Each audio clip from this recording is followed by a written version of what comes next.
Haleluya. Selamat sore. Shalom Bapak Ibu Saudara. Bapak Ibu yang di rumah Shalom. Mari bersama-sama kita beribadah kepada Tuhan. Memberikan yang terbaik buat Tuhan. Persembahkan yang terbaik buat Tuhan. Dan yakinlah ketika engkau melakukan ini kepada Tuhan, sesuatu yang besar Tuhan akan kerjakan. Mari tundukkan kepala kita menghadap Tuhan. Bapa di surga, Bapa yang baik, terima kasih buat sore malam hari ini. Anugerah-Mu begitu limpah bagi kami. Tidak pernah berkesudahan, tidak pernah berakhir, tidak pernah berhenti. Terima kasih selalu kami rasakan hingga sampai saat ini Tuhan. Kami mau beribadah kepada Tuhan.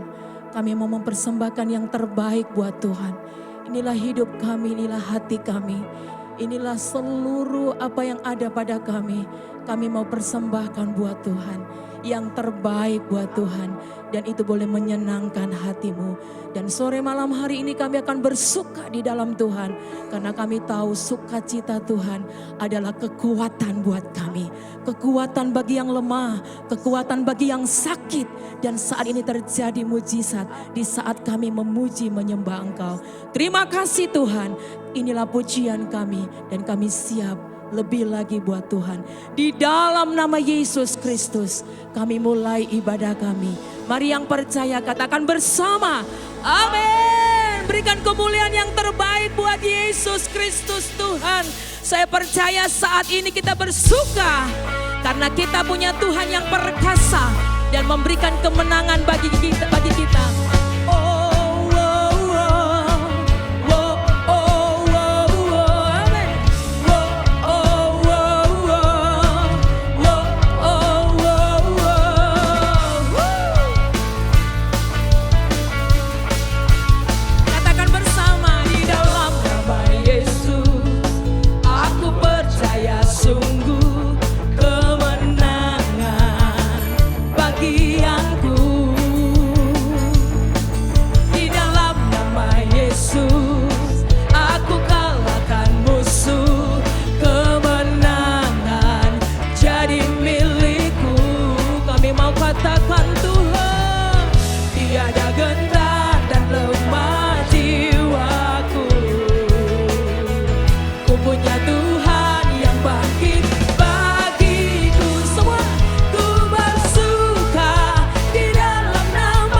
Kami bangga kepada Engkau karena kami bisa bersuka karena kehebatanmu.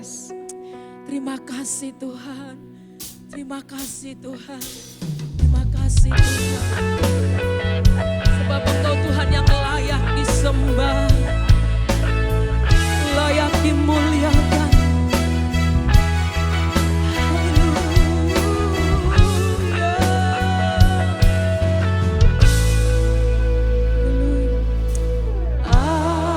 Alam semesta melukiskan kebesaran Tuhan, bumi dan surga menyanyikan kemuliaan nama-Mu. Hosana, Hosana, layak dipuji disembah, Kaulah yang bertata dulu sekarang dan selamanya, Raja atas segala raja, nama-Mu besar termulia.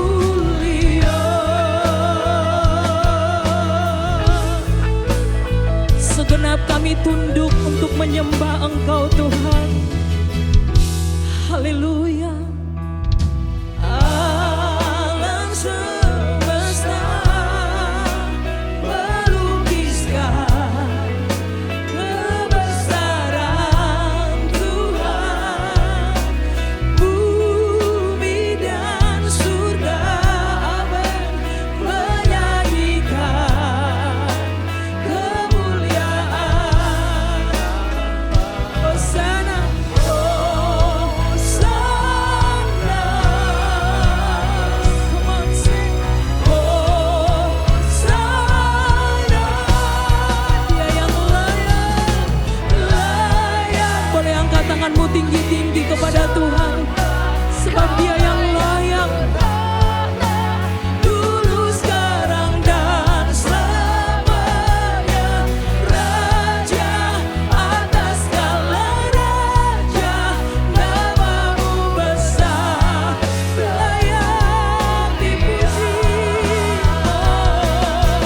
Layak dipuji disembah, Kaulah yang bertata dulu sekarang dan selamanya. Yes Tuhan. Amin. Nama-Mu besar termulia.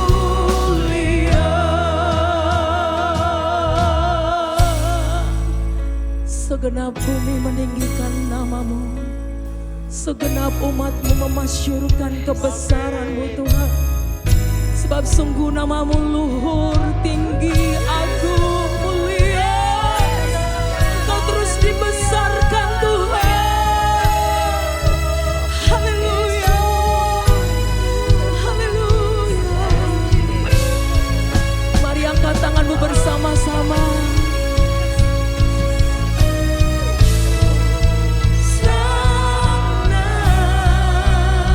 Katakan bersama.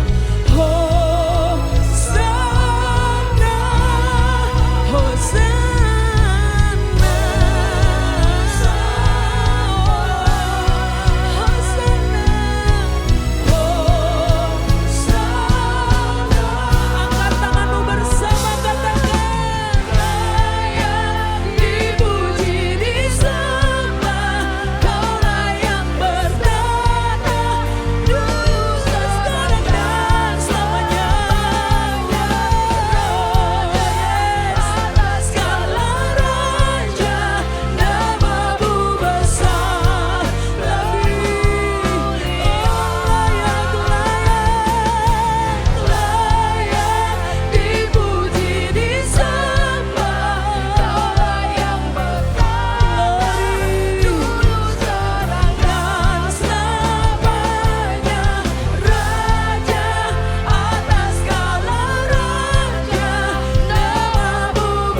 Tuhan.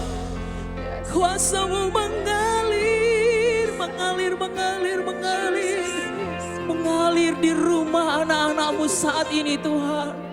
Mengalir kuasa yang dahsyat. Yes, yes, mari alami Kristus. Alami kasih Tuhan, haleluya. Mari angkat tanganmu bersama-sama, percaya kepada Dia. Kuasa-Mu terlebih besar, Tuhanku terlebih besar. Tak pernah terlambat janji-Mu ya Tuhan, menolong hidupku. Kuasa-Mu terlebih besar, Tuhanku terlebih besar. Tak pernah terlambat janji-Mu ya Tuhan, pulihkan hidupku. Angkat tanganmu bersama-sama, katakan, kuasa-Mu terlebih besar, Tuhanku terlebih besar. Tak pernah terlambat janji-Mu. Dalam hadirat Tuhan, mari kita berdiri bersama-sama. Mari hormati Tuhan, percaya.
Bekerja, alami Dia, Yesus. Kuasa yang tidak terbatas bekerja saat ini, haleluya, haleluya.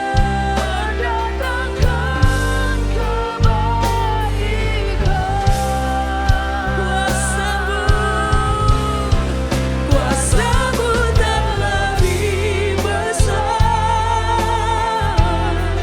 Tuhanku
Berterima kasih untuk sore hari ini ya Tuhan.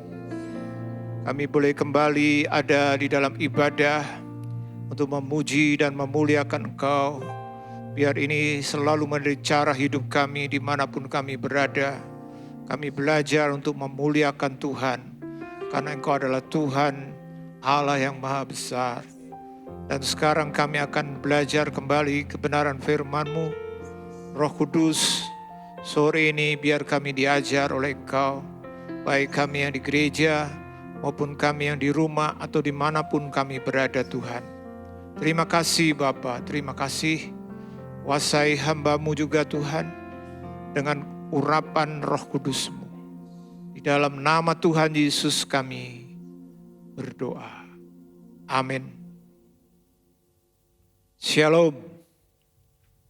Puji Tuhan saudara-saudara, tidak terasa kita sekarang sudah memasuki tahun yang baru 2023. Maka perkenankan pada kesempatan ini juga saya menyampaikan selamat tahun baru kepada setiap kita, saudara-saudara yang setia bersama-sama setiap Jumat untuk belajar dari kebenaran firman Tuhan.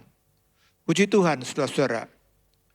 Kita masih melanjutkan berkaitan dengan pengajaran Tuhan Yesus tentang keuangan, bagian yang ke-7 saat ini, yang saya beri judul Harta yang Sejati.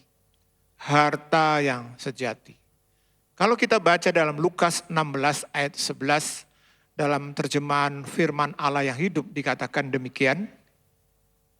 Kalau kalian tidak dapat dipercaya dalam soal harta duniawi, siapa yang akan mempercayakan kepada kalian harta yang sejati dari surga? Bapak, Ibu, saudara-saudara, kalau kita ingat beberapa waktu yang lalu, Presiden kita juga sempat menyampaikan bahwa tahun 2023 adalah tahun yang gelap. Dan kalau kita mengikuti pidato dari Presiden kita mengerti yang dimaksud dengan gelap adalah hal berkaitan dengan ekonomi. Karena memang dengan adanya dampak dari pandemi yang belum selesai, ditambah lagi dengan perang Ukraina dan Rusia, dengan problem-problem yang lain membuat begitu banyak negara ekonominya merosot, mengalami resesi, kebangkrutan. Dan kita Indonesia juga harus waspada untuk hal yang seperti ini. Namun Bapak Ibu saudara-saudara, kalau bicara soal kegelapan, selalu dikaitkan dengan hal yang sifatnya harta atau keuangan. Dan memang kita harus akui, hidup manusia itu amat sangat dipengaruhi yang namanya ekonomi, keuangan, harta. Tapi marilah kita belajar kebenaran firman Tuhan khususnya sore hari ini, bahwa apakah benar hidup kita itu begitu gelap gara-gara soal harta duniawi? Karena kalau kita pelajari seperti tadi kita sudah baca dikatakan, siapa yang akan mempercayakan kepada kalian harta yang sejati? Saya harap walaupun kita memang akan melewati masa tahun ini 2023 atau bahkan setelahnya kita akan mengalami berbagai macam hal yang sulit, khususnya dalam hal ekonomi, keuangan, harta. Tapi marilah kita sebagai orang beriman punya pandangan yang berbeda. Karena apa? Firman Tuhan mengatakan harta yang sejati, harta yang sungguh-sungguh, harta yang benar itu bukan yang ada di dunia ini. Dan ini yang seharusnya membuat setiap kita tetap memiliki pengharapan, memiliki satu optimis, rasa atau keyakinan tetap.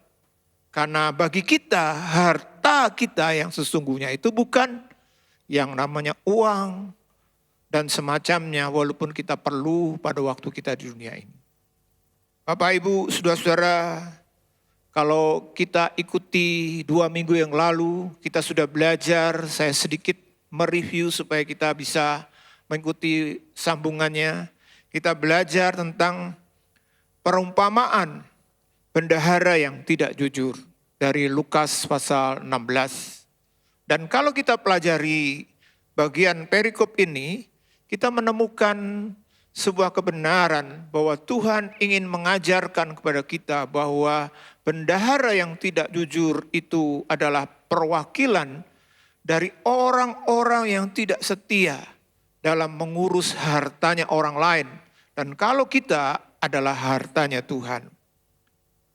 Kita juga sudah belajar bagaimana kesalahan bendahara yang tidak jujur adalah di mana bendahara ini sudah tidak lagi mengabdi kepada tuannya yang punya harta, tapi justru dia mengabdi kepada harta tuannya. Buktinya harta tuannya dihambur-hamburkan.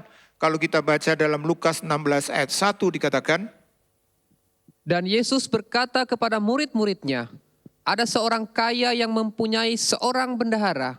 Kepadanya disampaikan tuduhan bahwa bendahara itu menghamburkan miliknya.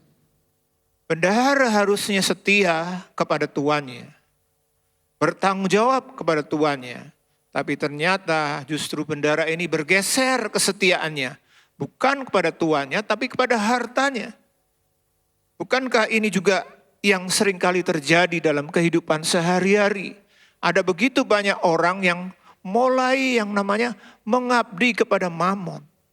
Bukan yang memberi mamon atau bukan yang memberi berkat harta, tapi kepada mamonnya, kepada uangnya. Dalam Lukas 16 ayat 13, Tuhan Yesus mengingatkan, dikatakan, Seorang hamba tidak dapat mengabdi kepada dua tuan, karena jika demikian ia akan membenci yang seorang dan mengasihi yang lain, atau ia akan setia kepada yang seorang dan tidak mengindahkan yang lain. Kamu tidak dapat mengabdi kepada Allah dan kepada mamon. Nah, inilah yang Tuhan ingatkan kepada kita.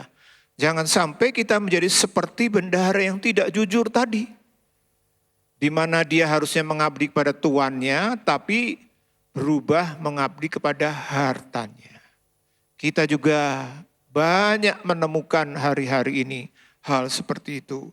Sehingga tidak heran Matthew Henry berkata dalam sebuah quote-nya, orang-orang duniawi menjadikan emas sebagai Tuhan mereka.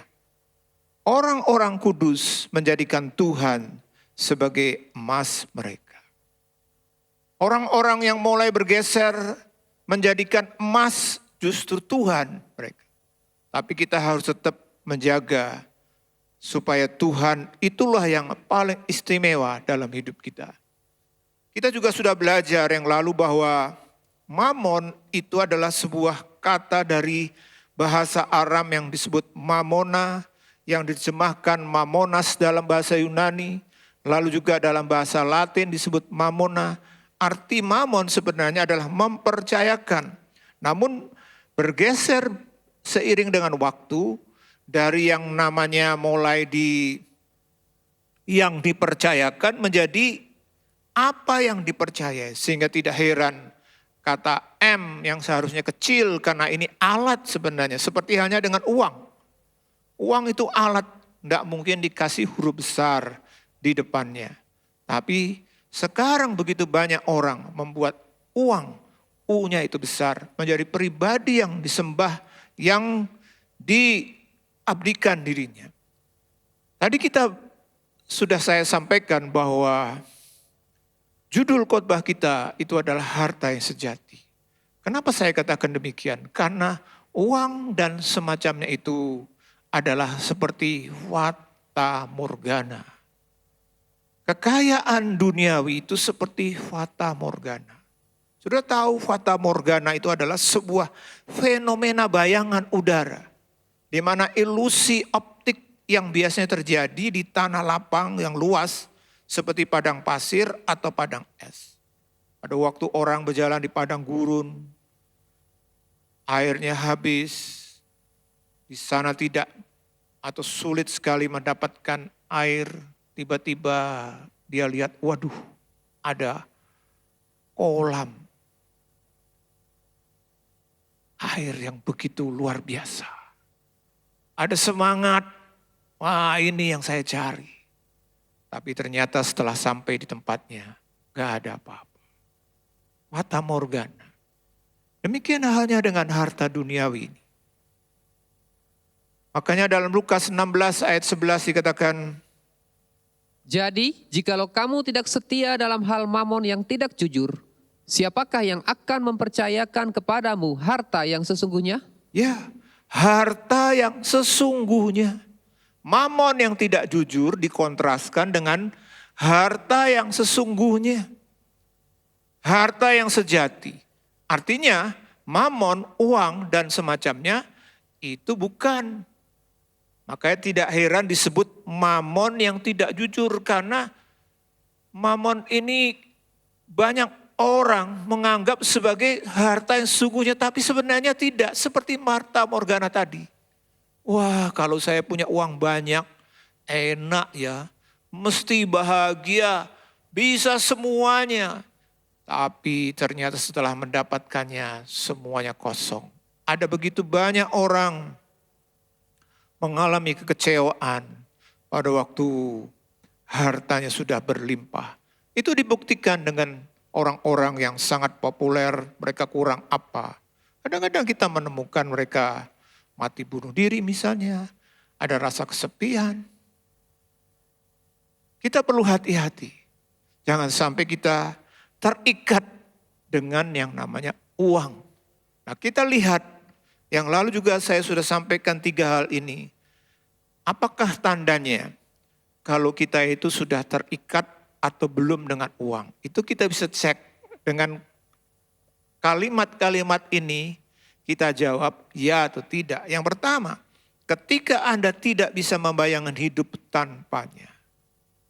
Kalau kita sudah mulai, waduh, gak ada uang, habislah. Bahaya. Yang kedua, ketika Anda marah atau kehilangan damai sejahtera karena memikirkan kehilangannya. Itu waktu kehilangan uang, gimana kita? Marah, sukacita hilang. Nah, kalau itu sudah mulai ada, artinya kita mulai terikat dengan uang.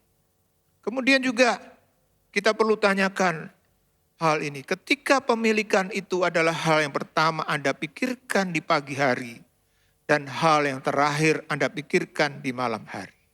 Jadi pagi bangun, duit. Malam sebelum tidur, duit lagi. Duit lagi. Nah, ini berarti kita sudah mulai terikat. Kemudian juga ketika Anda memikirkannya di setiap waktu luang. Sehingga tidak heran ada orang bilang time is money. Tiap kali ada duit, ada waktu, money lagi, uang lagi. Ini berarti kita sudah mulai yang namanya terikat dengan harta. Atau ketika Anda dicekam merasa takut memikirkan kehilangannya. Waduh, makanya tidak heran kadang-kadang dengan masa ekonomi yang merosot seperti pandemi yang lalu atau mungkin krisis-krisis ekonomi yang lalu. Pada waktu terjadi kebangkrutan tiba-tiba ada banyak orang yang mengalami stroke, bunuh diri, mati mendadak. Karena apa? Karena hartanya hilang. Hatinya begitu terikat dengan namanya harta. Dan memang firman Tuhan juga mengatakan, di mana ada hartamu, di situ juga hatimu berada. Kalau harta kita itu adalah yang duniawi, waktu yang duniawi hilang, habis kita. Lalu juga ketika Anda mengikutnya di banyak percakapan Anda. Tiap kali ngomong selalu kaitannya dengan duit, harta, keuntungan. Itu terus. Ini menunjukkan kita sedang terikat dengan uang. Lalu juga ketika Anda marah jika orang lain menyentuhnya atau mendekatinya. Faktanya bukankah begitu banyak terjadi konflik, permusuhan bahkan antar saudara sendiri, orang tua anak orang tua, bahkan rela membunuh, ada yang seperti itu gara-gara apa? Uang, warisan. Wah, ini fakta bahwa kita sudah mulai terikat dengan uang. Juga ketika Anda merencanakan jadwal Anda di sekitarnya. Nah, bagaimana? Tiap kali kalau mau buat rencana, selalu dikaitkan dengan nanti rugi enggak? Nanti bisnis scatter enggak? Jadi betul-betul uang yang berkaitan dengan harta, berkaitan keuntungan, itu nomor satu. Semua harus dikaitkan dengan itu. Kalau hal yang kaitan dengan uang, itu selalu ada waktu. Tapi kalau yang lain, ke gereja misalnya, ya nanti. Kalau pelayanan, ya kalau ada waktu. Ini sudah menunjukkan kita sedang terikat dengan uang. Juga ketika Anda lebih menikmati harta daripada bersama Tuhan, keluarga dan teman. Uang, harta sudah menjadi obsesinya. Lebih daripada dengan Tuhan. Coba Bapak Ibu kita pelajari Alkitab. Tuhan itu begitu adil dan sangat bijaksana dalam meminta kita untuk bertemu. Kalau perjanjian lama misalnya, Tuhan hanya minta 1 hari. Hari ke-7 untuk dia. 6 hari silakan kerja, dan kerja. Cari duit. Tapi hari ke-7 untuk Tuhan hanya 1 hari. Tapi coba, banyak orang 1 hari pun masih ditawar, masih dipakai. Itu artinya Tuhan bukan lagi yang utama, tapi adalah uang. Juga ketika orang lain memperingatkan Anda tentang keterikatan Anda pada harta milik Anda. Orang lain mulai kelihatan, wah bahaya loh kamu seperti ini. Nah saudara-saudara, lalu juga ketika Anda lebih suka bekerja daripada beribadah di hari Minggu. Bagaimana? Saudara lebih suka kerja, cari duit, atau ke gereja melayani.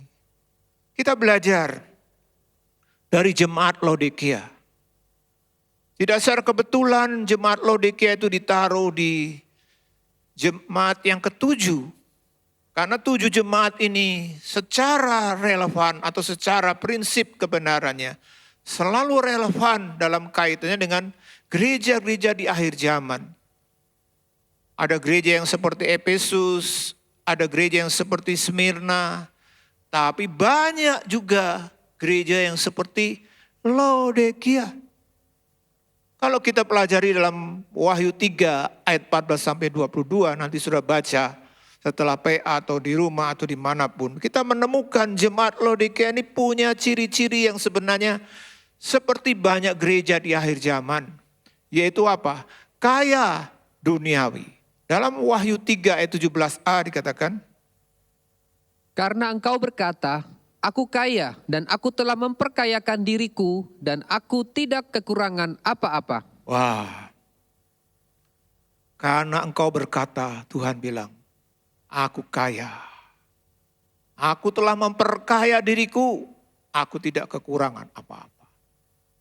Diulang 3 kali, kaya, kaya, kaya. Artinya betul-betul kaya. Bukankah ini juga adalah ciri-ciri banyak gereja. Orang ke gereja, dia diberkati secara ekonomi. Tapi, karena begitu terikatnya dengan harta, itu menjadi yang utama. Tuhan tegur orang-orang Laodikia ini. Kenapa? Karena pada dasarnya mereka itu melarat secara rohani. Mereka melarat di mata Tuhan. Dalam Wahyu 3 ayat 17b dikatakan, Dan karena engkau tidak tahu bahwa engkau melarat dan malang, miskin, buta, dan telanjang. nah inilah yang saya katakan tadi. Apakah sebenarnya kita itu punya harta sejati atau tidak? Kita seringkali salah. Kita merasa bangga, kita punya kekayaan banyak.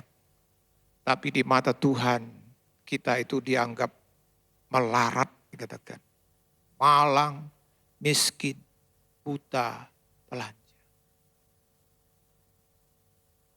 Ini kenapa?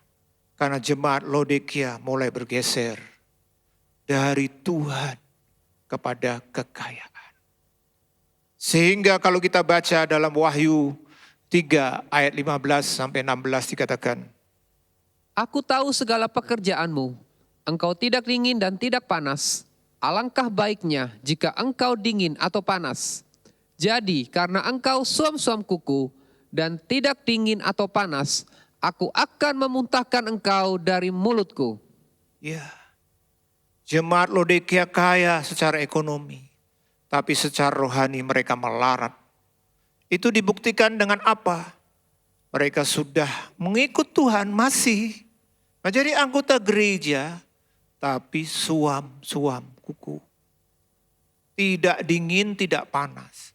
Tuhan berkata lebih baik kamu dingin, artinya betul-betul menolak, atau panas betul-betul semangat habis-habisan untuk Tuhan. Jangan suam-suam. Kenapa jemaat Laodikia suam-suam? Karena hidup mereka itu begitu terikat dengan yang namanya harta. Tuhan bilang, aku akan memuntahkan kau. Artinya model kekristenan seperti ini tuh di mata Tuhan menjijikkan. Apa yang dimuntahkan? Hal-hal yang dimuntahkan itu hal yang kotor. Bapak Ibu, saudara-saudara dikasih Tuhan, negara-negara barat dan negara-negara maju beberapa puluh tahun yang lalu mendengungkan sebuah pengajaran yang luar biasa yang namanya teologi kemakmuran. Dan itu mempengaruhi begitu banyak gereja, termasuk juga di Indonesia, yang intinya adalah kalau jadi Kristen itu diberkati, kaya, sukses. Dari yang tadinya punya sepeda menjadi punya mobil. Itu ukuran yang namanya Kristen. Teologi kemakmuran begitu mempengaruhi banyak gereja di negara-negara. Tapi sebenarnya itu salah. Beberapa waktu yang lalu Benny Hinn, salah seorang hamba Tuhan yang dipakai Tuhan dalam dekade-dekade ini. Dia diwawancarai, dia bilang saya salah yang lalu. Saya bertobat, dia membuat statement, dia berkata teologi kemakmuran itu merusak banyak orang. Kenapa? Karena menjadikan uang, harta itu menjadi nomor satu dibandingkan Tuhan. Sehingga akhirnya seperti jemaat Laodikia ini. Maka dari itu saudara-saudara tidak heran. Melalui pelajaran Lukas 16 ini, Tuhan mengajarkan sebuah pelajaran penting berkaitan dengan keselamatan, dikaitkan dengan keuangan. Apa saudara-saudara? Salah satu ujian keselamatan adalah kesetiaan dalam mengelola keuangan bagi Tuhan. Memang kita selamat bukan karena uang. Uang seberapa banyak pun tidak mungkin membuat kita selamat. Tapi setelah kita selamat, Tuhan uji iman kita. Tuhan uji kesetiaan kita. Tuhan uji harap dan kasih kita berkaitan dengan keuangan. Apakah kita benar? Makanya dalam Lukas 16 ayat 11 dikatakan, Jadi, jikalau kamu tidak setia dalam hal mamon yang tidak jujur, siapakah yang akan mempercayakan kepadamu harta yang sesungguhnya? ya, mamon yang tidak jujur itu walaupun tidak jujur, walaupun uang itu memang bukan harta yang sesungguhnya, tapi Tuhan bilang begini, kalau kamu tidak setia dalam hal uang yang memang sifatnya sementara, kamu tidak mungkin dipercaya untuk hal yang namanya harta sesungguhnya, harta sejati itu, yaitu apa? Surga.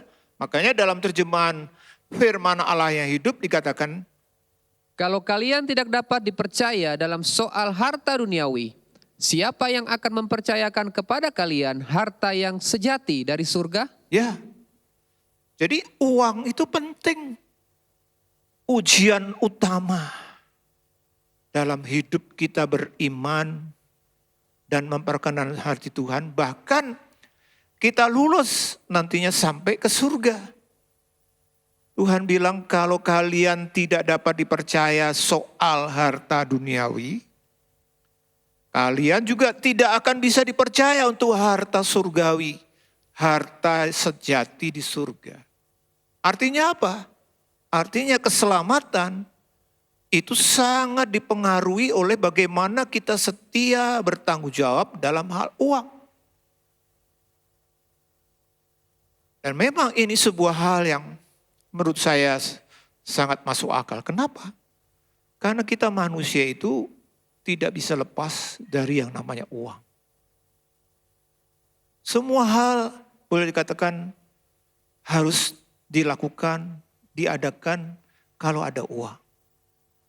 Sehingga tidak heran justru uang inilah menjadi pokok ujian utama.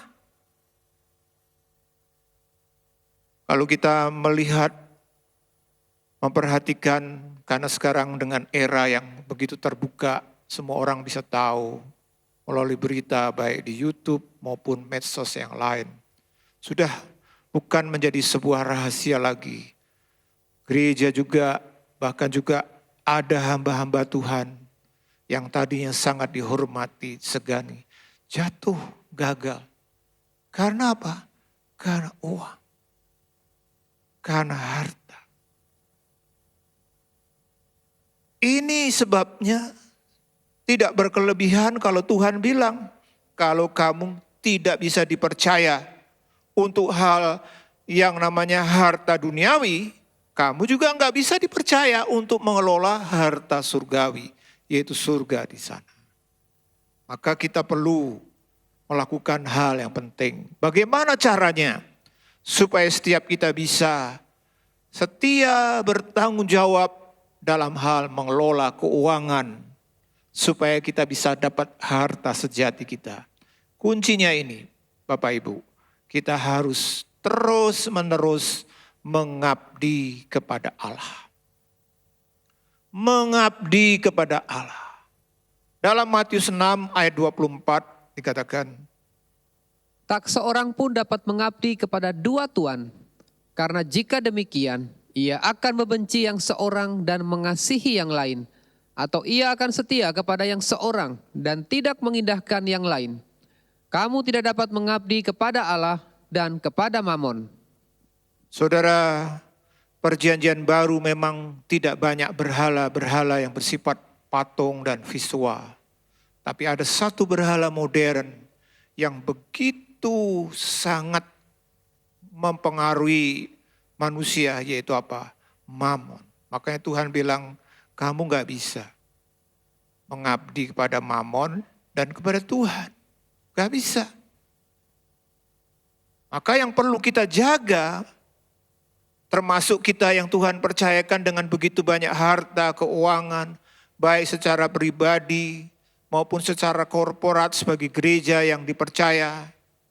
Kita perlu jaga tetap jangan sampai uang, harta kita yang banyak itu membuat kita lupa atau bergeser dari mengabdi kepada Tuhan. Dan kalau kita pelajari dalam Lukas 16 tadi, dalam Alkitab juga kita menemukan Alkitab memberikan kunci-kunci bagaimana supaya tetap menjadikan Tuhan itu utama dalam hidup kita lebih dari apapun, saudara-saudara. Kalau kita baca dalam Wahyu 3 ayat 20 tadi berkaitan dengan jemaat Laodikia dikatakan, Lihat, aku berdiri di muka pintu dan mengetuk. Jikalau ada orang yang mendengar suaraku dan membukakan pintu, aku akan masuk mendapatkannya, dan aku makan bersama-sama dengan dia, dan ia bersama-sama dengan aku. Saudara, kalau kita pelajari tentang jemaat Laodikia, setelah mereka ditegur karena mereka suam-suam kuku, lalu sebabnya apa? Karena mereka merasa mereka kaya, cukup, gak kekurangan, tapi Tuhan bilang kamu melarat. Setelah itu Tuhan bilang, belilah emas yang daripadaku. Kemudian Tuhan lanjutkan dengan kamu harus bertobat. Dari ketidakbenaranmu itu apa? Menjadikan kekayaan nomor satu dalam hidup. Pertobatan. Kamu harus bertobat, Tuhan bilang. Aku tegur kamu, bertobatlah. Lalu Tuhan memberikan jalan keluar kalau kita baca dalam ayat 20. Bagaimana kita kembali dan menjaga hidup kita yang mungkin tadinya jauh dari Tuhan gara-gara uang, sehingga kita suam-suam kuku. Kembalinya gimana Tuhan bilang dalam ayat 20, lihat, aku berdiri di muka pintu dan mengetuk. Jikalau ada orang yang mendengar suaraku dan membukakan pintu, aku akan masuk mendapatkannya. Dan aku akan makan bersama-sama dengan dia dan ia bersama-sama dengan aku. Kunci hidup tetap mengutamakan Tuhan. Dan kalau kita mulai jauh juga, cara kembalinya gimana? Tuhan itu kalau kita baca dalam bahasa aslinya, kata lihat aku berdiri di muka pintu dan mengetuk, itu pakai gramatika yang menjelaskan tentang Tuhan terus-menerus berdiri. Wah, ini luar biasa. Coba kalau kita namu ya kan, pergi mendatangi sebuah rumah, kita ketuk. Atau kalau sekarang dengan bel, ting tong, gak ada yang keluar. Ya tunggu karena kita perlu. Ting tong, 10 menit gak ada yang keluar. Lalu seberapa jam mungkin siapa tahu sedang mandi gak ada orang. Atau sedang tertidur, kita ting tong lagi. Setengah jam gak ada yang keluar. Kira-kira apa yang kita lakukan Bapak Ibu? Kita akan meninggalkan, ya kan? Ngapain gak ada yang buka? Apalagi kalau cuma ada anjing yang menggonggong misalnya. Tapi Tuhan tidak Bapak Ibu. Kalau kata lihat aku berdiri di muka pintu, artinya dia terus berdiri.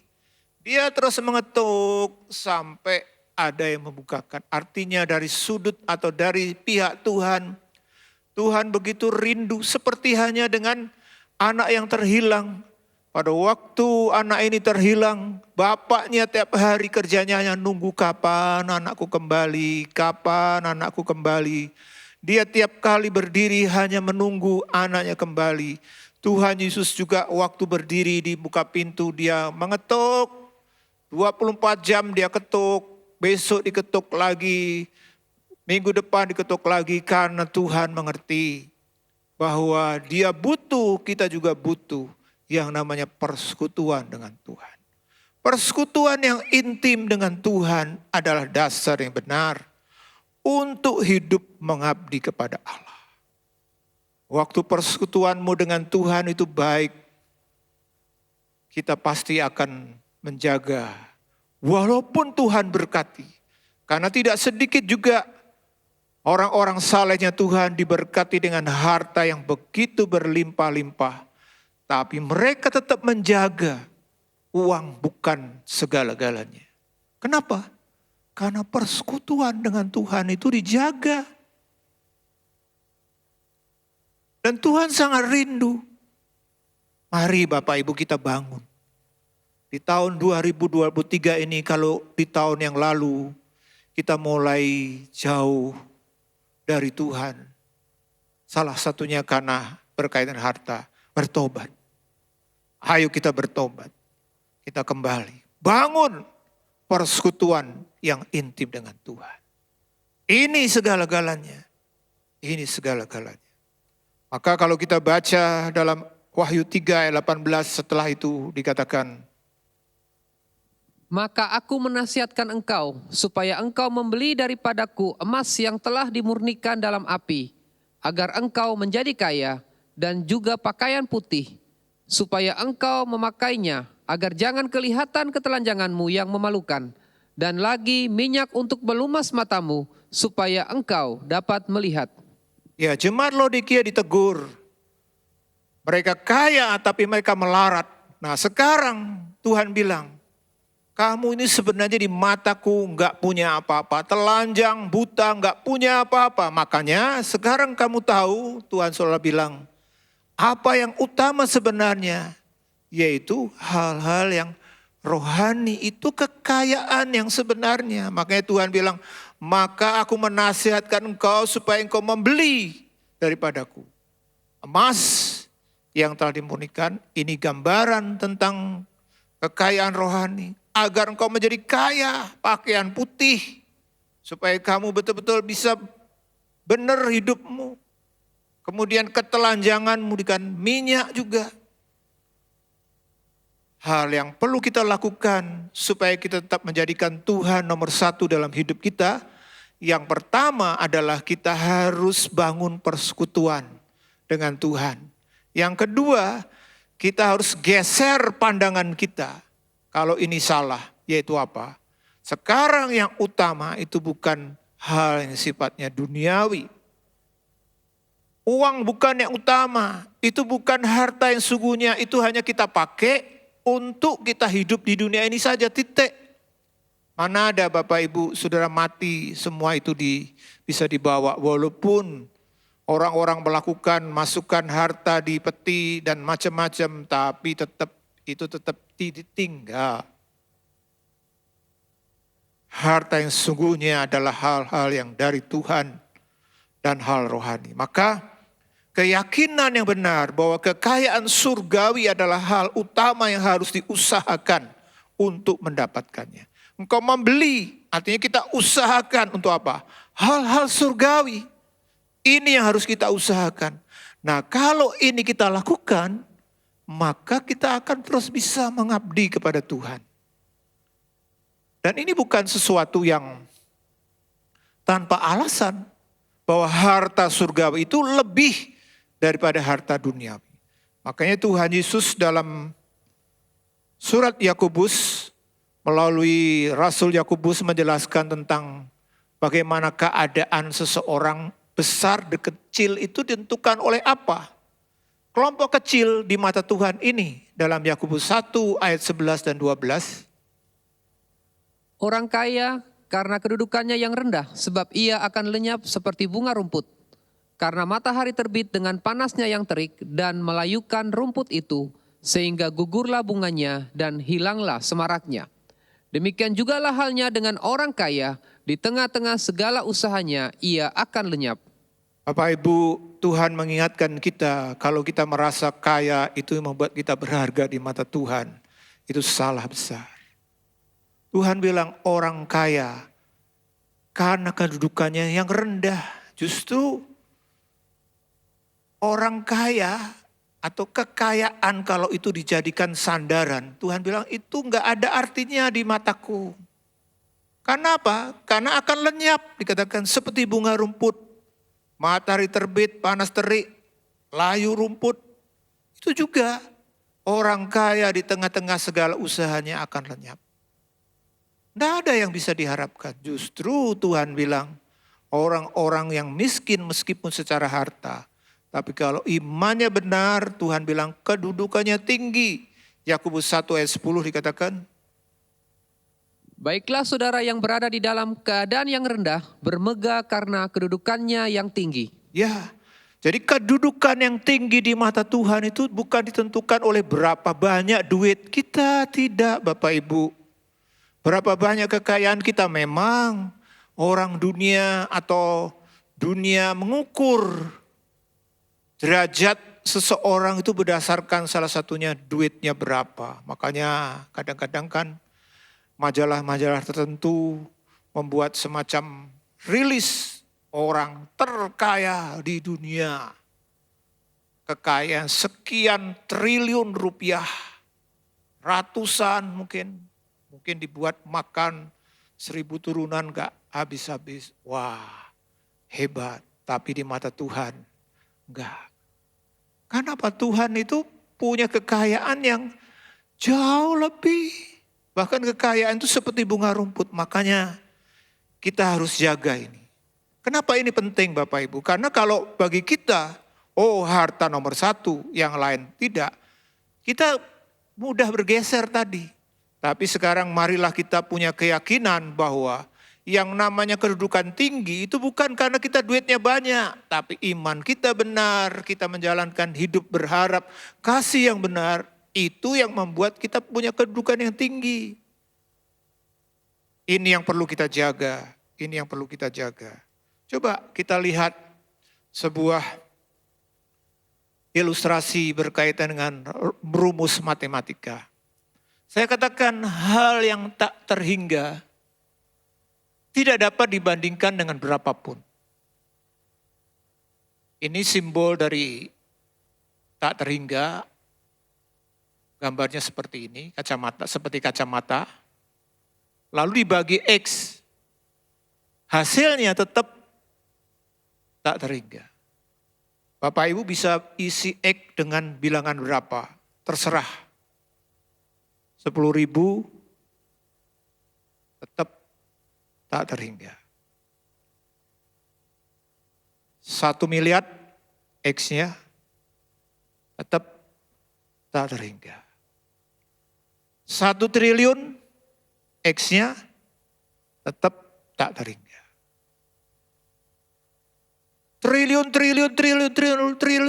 Triliun. Sampai mungkin puluhan ratusan kata triliun nolnya sampai seluruh dunia tetap tak terhingga. Artinya apa? Hal yang kekal, hal yang surgawi. Itulah justru sebenarnya harta yang sejati. Karena kita setelah mati, kita akan menikmati kekekalan. Dan itu harta yang tidak pernah bisa dibandingkan. Bahkan Tuhan bilang begini, kalaupun kamu memperoleh seluruh dunia, tapi jiwamu binasa, apa artinya? Dunia di mata Tuhan itu juga tidak ada artinya. Karena dia punya planet lebih dari 3 miliar, bandingkan coba, bayangkan. Bagi Tuhan satu dunia itu tidak ada artinya. Kalau kita lihat gambaran malam yang bisa disorot oleh teleskop yang canggih, kita bisa melihat begitu banyak bintang, makanya disebut dengan stardust atau debu bintang. Salah satu butir debu itu planet bumi. Kita hanya tinggal di sebuah debu. Ini yang perlu kita mengerti. Kenapa kita tidak boleh menjadikan uang itu sebagai hal yang paling utama. Juga kita harus tahu, saudara-saudara, hal yang sifatnya Tuhan berikan sekarang, itu adalah milik Tuhan. Makanya tadi dikatakan kalau kita baca dalam Lukas pasal 16, dikatakan, kalau kamu tidak bisa bertanggung jawab setia dengan miliknya orang lain, kamu tidak akan mungkin dipercaya yang akan jadi milikmu sendiri. Artinya apa, saudara-saudara? Semua yang di dunia ini itu bukan milik kita. Dalam 1 Korintus 10 ayat 26 dikatakan, Karena bumi serta segala isinya adalah milik Tuhan. iya. Coba Bapak Ibu kita bisa punya apa? Rumah, duit banyak. Sebenarnya kita tidak memiliki. Makanya Ayub waktu dia kehilangan harta, dalam sehari langsung bangkrut. Kemudian bahkan anak-anak yang 10 mati sekaligus karena berbagai macam kejadian. Ayub mengerti sehingga dia berkata, Tuhan yang memberi, Tuhan yang mengambil, terpujilah nama Tuhan. Semua yang kita miliki sekarang di dunia ini itu milik Tuhan yang dipercaya kepada kita. Maka jangan sampai justru kita lupa kepada Tuhan sebagai sang pemilik. Dan kita yang dipercaya justru kita harus benar-benar menjalankan dengan penuh tanggung jawab, kesetiaan semua yang Tuhan percayakan. Termasuk hidup kita juga. Nah, apa yang menjadi hak milik kita? Yang tadi dikatakan kalau kita baca dalam Lukas 16, kalau kamu tidak bisa dipercaya berkaitan dengan milik orang lain, kamu gak akan dipercaya milikmu sendiri. Milik kita apa, saudara-saudara? Dalam Roma 8 ayat 17 dikatakan, Dan jika kita adalah anak, maka kita juga adalah ahli waris. Maksudnya orang-orang yang berhak menerima janji-janji Allah, yang akan menerimanya bersama-sama dengan Kristus. yaitu jika kita menderita bersama-sama dengan Dia, supaya kita juga dipermuliakan bersama-sama dengan Dia. Saudara perhatikan dikatakan jika kita adalah anak, maka kita juga adalah ahli waris. Artinya apa? Surga dan semua yang ada di dalamnya itu adalah milik kita yang sesungguhnya. Nanti waktu kita pulang ke surga, kalau kita sungguh-sungguh dalam hidup kita punya rumah yang besar. Rumah itu tidak akan pernah rusak lagi. Kalau sekarang gara-gara bencana, longsor bisa rusak, kebakar bisa habis, gempa bumi hancur, dibiarkan juga rusak. Tapi nanti di surga rumah kita tidak akan pernah rusak. Itulah sebabnya hal-hal yang sifatnya surgawi itu milik kita yang sebenarnya. Maka pada waktu kita mau punya mobil yang paling bagus sekalipun, rumah yang paling mewah sekalipun, atau emas yang begitu banyak sekalipun, sebenarnya itu milik siapa? Ayub berkata dalam Ayub 1 ayat 21 dikatakan, Katanya, dengan telanjang aku keluar dari kandungan ibuku, dengan telanjang juga aku akan kembali ke dalamnya. Tuhan yang memberi, Tuhan yang mengambil, terpujilah nama Tuhan. ya, sikap inilah yang perlu kita bangun berkaitan dengan harta dan kekayaan. Kita sadar kita dipercaya sebagai pengurus, sebagai steward, di mana kita dipercaya dengan kekayaan. Makanya kalau Tuhan percaya dengan harta kekayaan, kita pakai dengan penuh tanggung jawab sebagai seorang bendahara. Tapi yang jujur, bukan yang tidak jujur. Yang jujur karena tetap kita harus pertanggungjawabkan kepada sang pemilik, yaitu Tuhan. Sang pemilik, yaitu Tuhan. Kalau Bapak Ibu punya mata uang dolar Amerika, menarik sekali. Karena apa? Terutama yang di $1. Itu ada tulisan ini, saudara-saudara. In God we trust.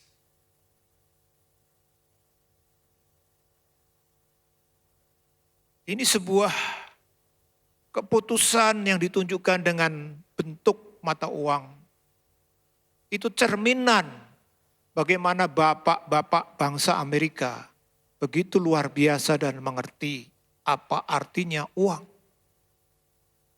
Kenapa ditulis kata-kata in God we trust dalam mata uang?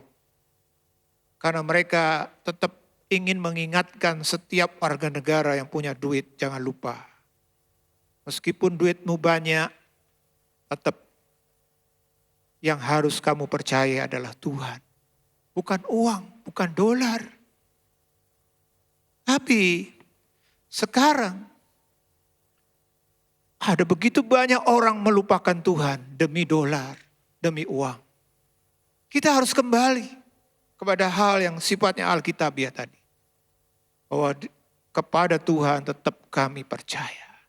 Kepada Tuhan kami tetap bergantung.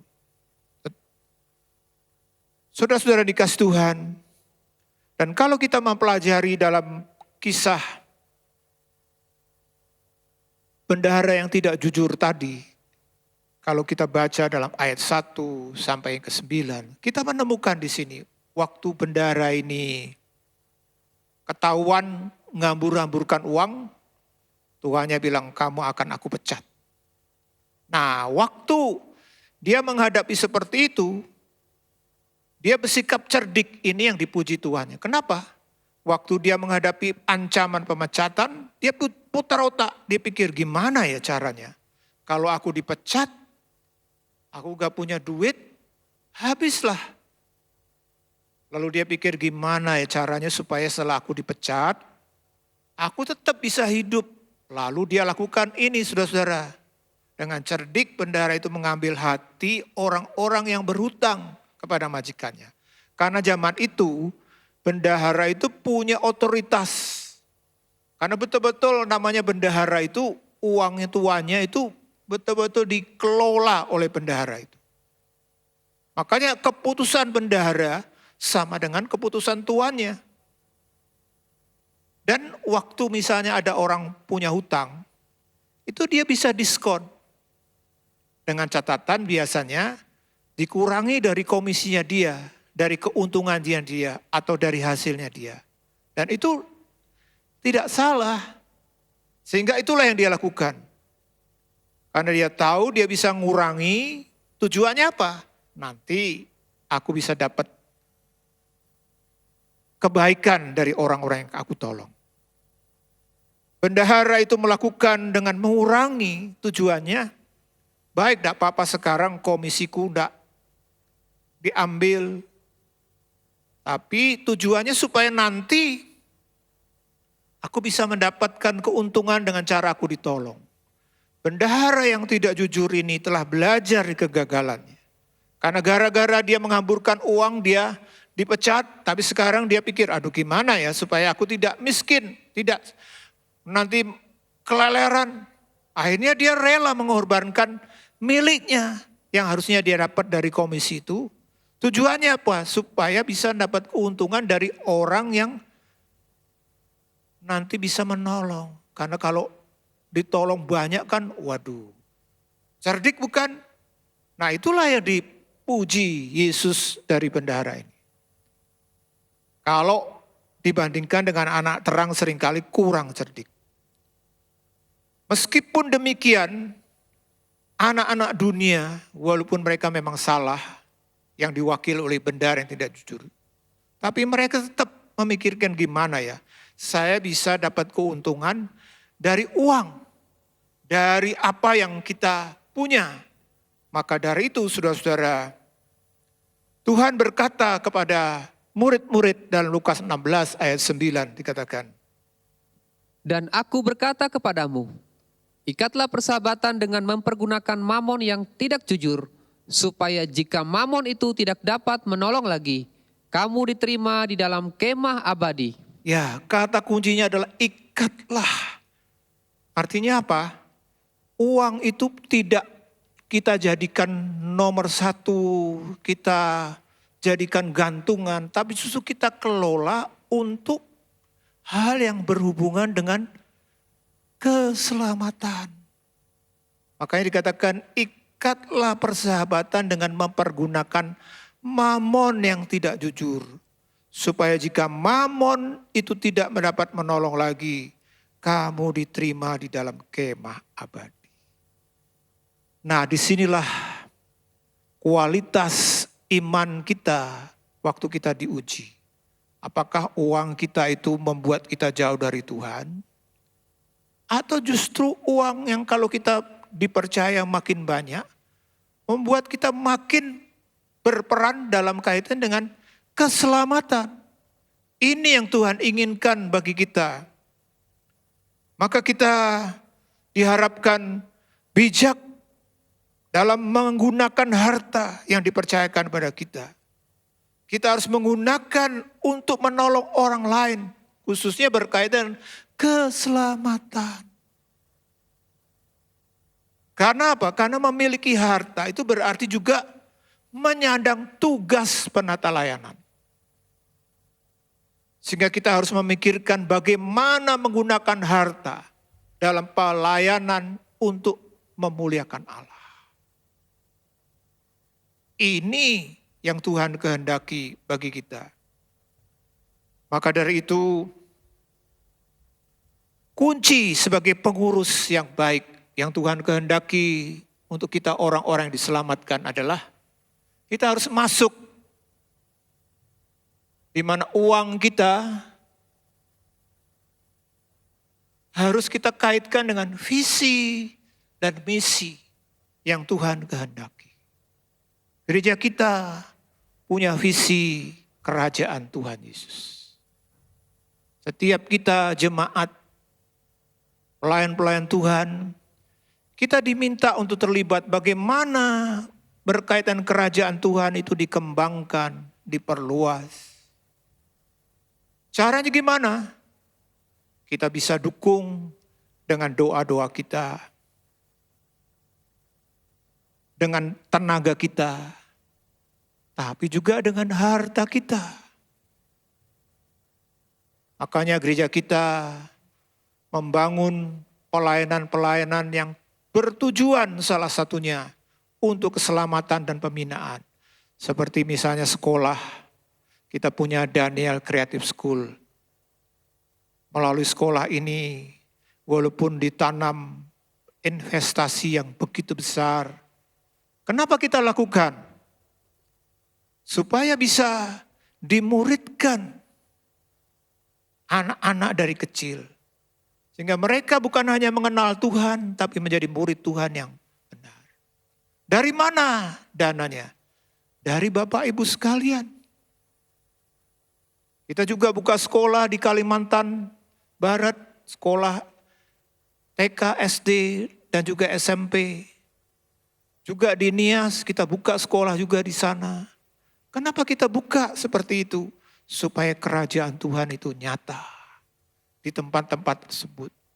Kita juga punya badan misi apostolik yang ditunjang oleh STTKAU yang setiap tahun memerlukan begitu banyak dana. Bapak Ibu, kita tidak bisa pergi ke Papua untuk memberitakan kabar keselamatan. Kita mungkin tidak bisa secara langsung terlibat karena keterbatasan kita ke Kalimantan Barat, ke Sumatera, dan macam-macam daerah lain. Tapi bisa terlibat bersama-sama melalui apa? Harta kita. Sehingga badan misi kita juga mengadopsi ada lebih dari 130 pos. Mereka kita support para misioneri, utusan Injil, baik hidup mereka, kemudian kalau memerlukan untuk bangun gereja dan seterusnya. Dari mana? Dari kita. Jemaat Tuhan. Biarlah setiap kita betul-betul menjaga hidup kita supaya kita tetap hidup mengabdi kepada Tuhan. Menjadikan Tuhan yang utama. Caranya adalah melalui harta kita kalau Tuhan percayakan. Kita kelola dengan baik, dengan penuh tanggung jawab. Dan juga kita pakai untuk pengembangan kerajaan Tuhan, keselamatan. Sehingga nama Tuhan dipermuliakan. Puji Tuhan, Tuhan memberkati. Mari kita berdiri bersama-sama. Juga yang di rumah, saya ajak, meskipun Bapak Ibu mungkin sendiri atau dengan keluarga, mari kita berdiri. Kita nyanyikan bersama-sama dalam ibadah PA kita malam ini. Ku hidup bagimu, Yesus kau kebenaran.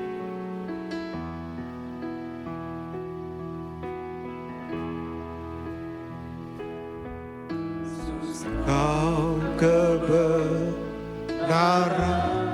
yang menyelamatkanku.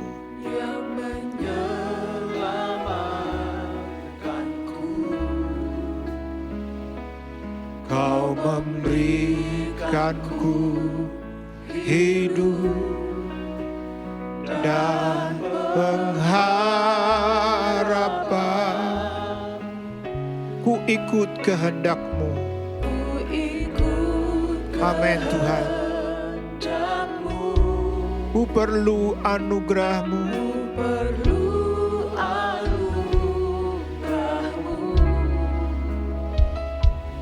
Ku nyatakan janji-Mu kepadamu. Kalau ku hidup, ku hidup bagimu, hatiku tetap menyembahmu. Dunia tak bisa menjauhkanku dari kasih-Mu. Oh, selama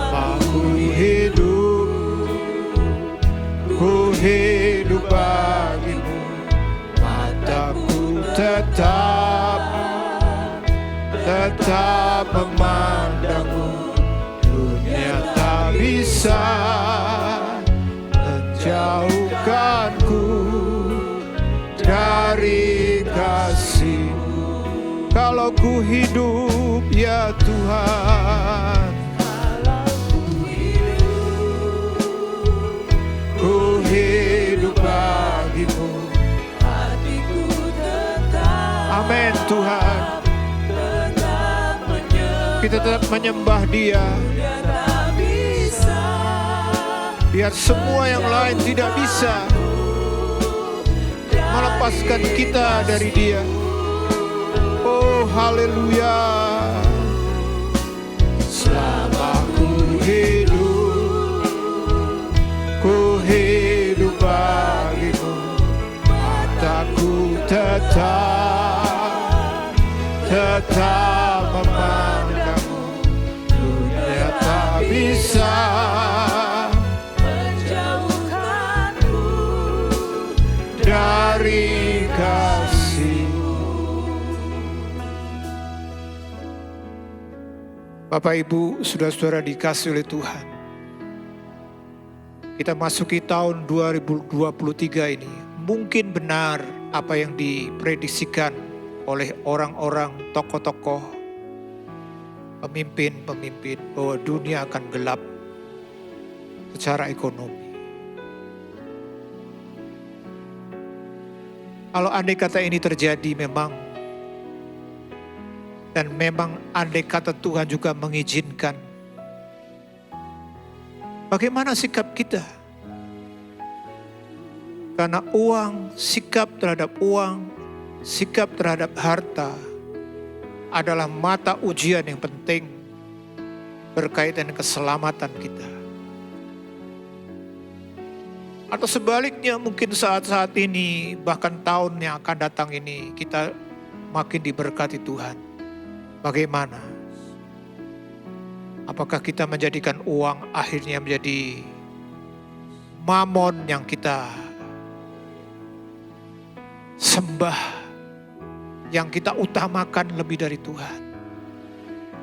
Atau tahun lalu kita melakukan hal yang seperti ini, seperti jemaat Laodikia yang berkata, aku memperkaya diriku, aku tak kekurangan, aku kaya, aku gak perlu yang lain. Tuhan bilang, kamu ini melarat, miskin, telanjang, kalau tidak kaya di hadapan Tuhan. Mari Bapak Ibu, apapun yang terjadi, biar setiap kita mau belajar menjadi pengurus. Kalau Tuhan percaya dengan harta kita dengan benar, caranya gimana? Kita harus tetap hidup hanya bagi Tuhan. Terus menyembah Dia, mengutamakan Dia. Mari kita berikrar bersama-sama di awal tahun ini dengan mengangkat tangan bersama-sama.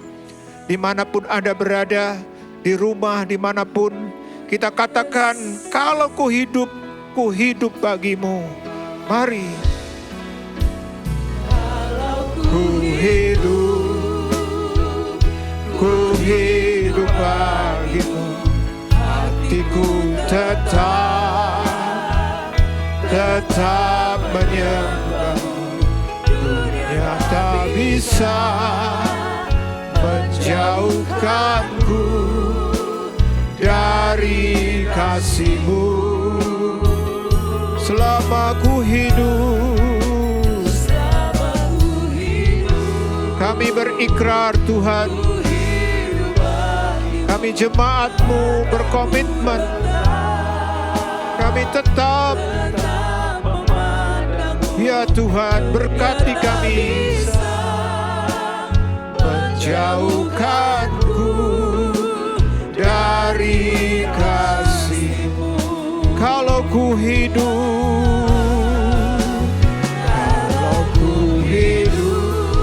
biar setiap kita hidup. Oh haleluya. Ya Tuhan, dunia tak bisa menjauhkanku dari kasih-Mu.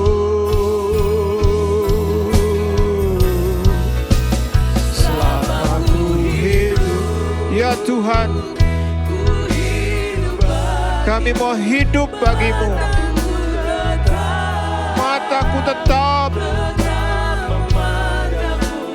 dunia tak bisa menjauhkanku dari kasih-Mu.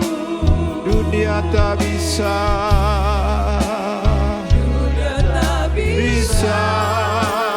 menjauhkanku dari kasih-Mu. Dunia tak bisa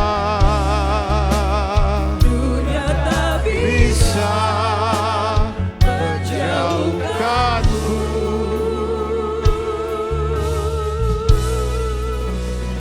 dari kasih-Mu. Haleluya, haleluya, glory, haleluya. Kami percaya Tuhan. Haleluya, haleluya Tuhan. Terima kasih Tuhan. Engkau Tuhan yang besar. Oh haleluya, haleluya, haleluya. Haleluya Tuhan. Terima kasih Tuhan. Kami bersyukur Engkau adalah Tuhan pemilik segala sesuatu. Kami bersyukur Tuhan.